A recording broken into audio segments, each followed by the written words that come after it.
Hi friends, ഇനി ഞാൻ നിങ്ങളുമായിട്ട് ഷെയർ ചെയ്യുന്നത് നമുക്ക് ഈസി ആയിട്ട് നമുക്ക് കുക്കറിൽ ഉണ്ടാക്കാൻ പറ്റുന്ന നല്ലൊരു കുസ്ക റൈസിൻ്റെ റെസിപ്പിയാണ്.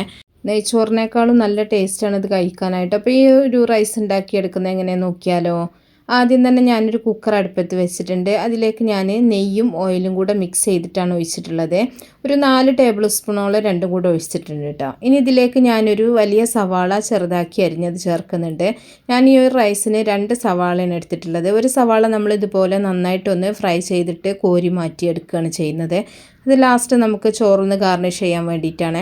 കുറച്ച് അണ്ടിപ്പരിപ്പ് മുന്തിരിയൊക്കെ സാധാരണ നമ്മൾ നെയ്ച്ചോറൊക്കെ ഉണ്ടാക്കുമ്പോൾ ഒന്ന് വറുത്തെടുക്കാറില്ലേ ബിരിയാണിക്കൊക്കെ, അതേ രീതിയിൽ തന്നെ നമ്മളിതൊന്ന് നന്നായിട്ടൊന്ന് മൂപ്പിച്ചെടുക്കുകയാണ്. നല്ല പോലെ ഫ്രൈ ആയതിനു ശേഷം നമ്മളിത് ഓയിലിന് കോരി മാറ്റി വെക്കുകയാണ്. എല്ലാവർക്കും അറിയുന്ന ഒരു കാര്യം തന്നെയാണ്, സാധാരണ നമ്മൾ ബിരിയാണി നെയ്ച്ചോറൊക്കെ ഉണ്ടാക്കിയെടുക്കുമ്പോൾ ചെയ്യാറുണ്ട്.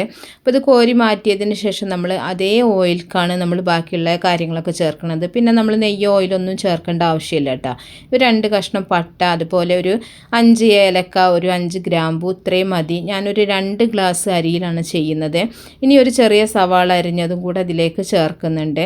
അപ്പോൾ 2 ഗ്ലാസ് അരിക്ക് ആവശ്യമായിട്ടുള്ളതാണ് ഞാൻ ഈ പറയുന്നത് കേട്ടോ. അപ്പോൾ ഒരു 1/2 കിലോ അരി അത്രയും വരും. അപ്പോൾ 1 കിലോ ചെയ്യുമ്പോൾ നിങ്ങൾ അതിനനുസരിച്ചിട്ട് ഇൻഗ്രീഡിയൻസിൻ്റെ അളവൊക്കെ കൂട്ടിയിട്ടെടുക്കുക. ഇനി 1 ടീസ്പൂൺ ഇഞ്ചി വെളുത്തുള്ളി ചതച്ചതും കൂടെ ചേർക്കുന്നുണ്ട്. ഒരു വലിയ പച്ചമുളക് ഒന്ന് കഷ്ണങ്ങളാക്കിയതും കൂടെ ചേർക്കുന്നുണ്ട്. പച്ചമുളക് നിങ്ങൾക്ക് വേണമെന്നുണ്ടെങ്കിൽ കൂട്ടിയിട്ടെടുക്കുക. പച്ചമുളക് എരിവുള്ളതാണെങ്കിൽ ഒരുപാടൊന്നും ചേർക്കേണ്ട ആവശ്യമില്ല.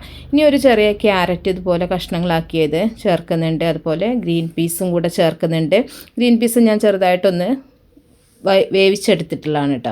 വേവിക്കാണ്ട് നമ്മൾ വെള്ളത്തിലിട്ട് കുതിർത്തിയിട്ട് ചേർക്കുകയാണെങ്കിലും അങ്ങനെയും കുഴപ്പമില്ല. ഇത് വേവിച്ച ഗ്രീൻ പീസാണ് ഞാൻ ചേർത്തിട്ടുള്ളത്. എല്ലാം ചേർത്തതിന് ശേഷം നമ്മളിതിലേക്ക് ഒരു 4 ഗ്ലാസ് വെള്ളമാണ് ഒഴിച്ചു കൊടുക്കുന്നത്. 2 ഗ്ലാസ് അരിക്ക് 4 ഗ്ലാസ് വെള്ളം എന്നുള്ള രീതിയിലാണ്. ഇനി ഇതിലേക്ക് ആവശ്യത്തിനുള്ള ഉപ്പ് ചേർക്കുക. അതുപോലെ 1 ടീസ്പൂൺ ചെറുനാരങ്ങയുടെ നീരും കൂടെ ചേർത്ത് കൊടുക്കുന്നുണ്ട്.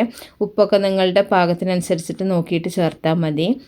ചെറുനാരങ്ങയുടെ നീരും ചേർത്തിട്ട് നല്ലപോലെ ഒന്ന് തിളക്കാനായിട്ട് നമുക്കിതൊന്ന് അടച്ചു വെക്കാം. തിളച്ചതിന് ശേഷമാണ് നമ്മൾ അരി ഇതിലേക്ക് ചേർത്ത് കൊടുക്കുന്നത്. ഇത് നിങ്ങൾക്ക് ബസ്മതി റൈസിലോ അല്ലെങ്കിൽ ജീരകശാല ഏത് അരിയിലും നിങ്ങൾക്ക് ചെയ്തെടുക്കാൻ പറ്റും കേട്ടോ. അപ്പോൾ നന്നായിട്ടൊന്ന് തിളക്കാനായിട്ട് നമുക്ക് വെയിറ്റ് ചെയ്യാം. നല്ല പോലെ തിളച്ചതിന് ശേഷം നമ്മളിതിലേക്ക് കുതിർത്ത് കഴുകി വാരി വെച്ചിട്ടുള്ള അരിയാണ്. നമ്മൾ അരി ഒന്ന് വെള്ളത്തിലിട്ട് ഒരു 15 മിനിറ്റെങ്കിലും ഒന്ന് വെള്ളത്തിൽ കുതിർത്ത് വെച്ചതിന് ശേഷം വാരി എടുത്തിട്ടുള്ളതാണ് കേട്ടോ. അപ്പോൾ അരിയും കൂടെ ചേർത്തിട്ട് നല്ലപോലെ ഒന്ന് മിക്സ് ചെയ്തെടുക്കുക. ഇനി ഇതിലേക്ക് കുറച്ച് മല്ലിയില അരിഞ്ഞതും കൂടെ ചേർക്കുന്നുണ്ട്. എന്നിട്ട് നമുക്കിത് നന്നായിട്ടൊന്ന് ഇളക്കി മിക്സ് ചെയ്തതിന് ശേഷം കുക്കർ അടച്ച് വെച്ചിട്ട് ഒരു 2 വിസിൽ വരുന്നവരെ ഒന്ന് വെയിറ്റ് ചെയ്യാം.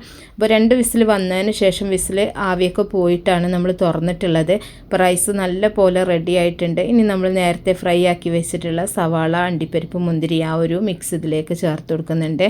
നല്ല ടേസ്റ്റാണ്, അതുപോലെ നല്ല സ്മെല്ലാണ്. സാധാരണ നമ്മൾ നെയ്ച്ചോറ് ഉണ്ടാക്കുന്നതിനേക്കാളും നല്ല ടേസ്റ്റാണ് ഇങ്ങനെ റൈസ് ഉണ്ടാക്കി എടുക്കുകയാണെന്നുണ്ടെങ്കിൽ. ഇത് ചൂടോട് കൂടി തന്നെ നമ്മൾ ഇളക്കിയെടുക്കരുത്. കുറച്ചൊന്ന് ചൂടാറിയതിന് ശേഷം നമ്മൾ ചെറിയ എന്തെങ്കിലും സ്പൂണോ അല്ലെങ്കിൽ ഫോർക്കോ വെച്ചിട്ടൊന്ന് ഇങ്ങനെ തട്ടി കൊടുത്താൽ മതി. വലിയ ഒരു തവിയൊക്കെ വെച്ചിട്ട് ഇളക്കിയെടുക്കുകയാണെന്നുണ്ടെങ്കിൽ പെട്ടെന്ന് തന്നെ ചോറ് കട്ടയായിട്ട് പോകും. അപ്പോൾ ചൂട് കുറച്ച് ആറിയതിന് ശേഷം എടുക്കുകയാണെന്നുണ്ടെങ്കിൽ നല്ല പെർഫെക്റ്റ് ആയിട്ടുള്ള നല്ലൊരു റൈസാണ്. അപ്പോൾ നല്ല ടേസ്റ്റാണ്. എന്തിൻ്റെ കൂടെയും നല്ലൊരു കോമ്പിനേഷനാണ്. എല്ലാവരും ട്രൈ ചെയ്തൊക്കെ ഇഷ്ടപ്പെട്ടാൽ തീർച്ചയായിട്ടും നിങ്ങൾ ലൈക്ക് ചെയ്യുക, ഷെയർ ചെയ്യുക, മാക്സിമം സപ്പോർട്ട് ചെയ്യാം. അപ്പോൾ നല്ല നല്ല റെസിപ്പികളൊക്കെ ആയിട്ട് നമുക്ക് അടുത്തൊരു വീഡിയോയിൽ കാണാം. ഓക്കേ.